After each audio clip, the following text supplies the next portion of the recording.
Naghahanap ka ba ng murang tripod pero solid yung quality? Dahil mahilig ako mag-video at kumuha ng mga photos, naisip kong bumili ng magandang tripod. Pero nagulat ako sa presyo ng tripod na to dahil wala pa tong 1,000.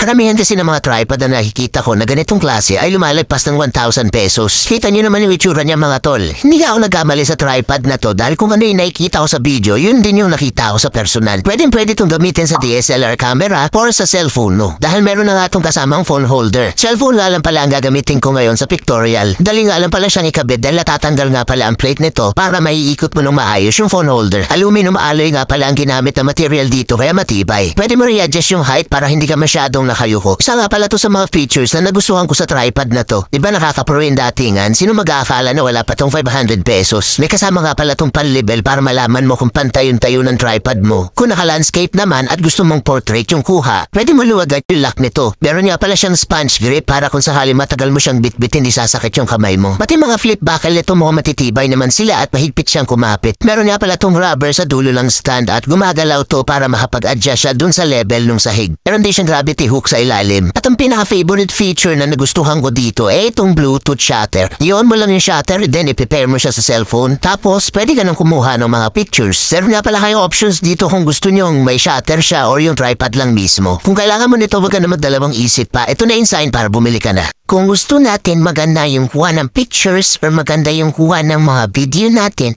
kailangan talaga tayo mag-invest ng mga gamit para maganda yung result ng mga products na sinushoot natin. Mag-check out ka na rin.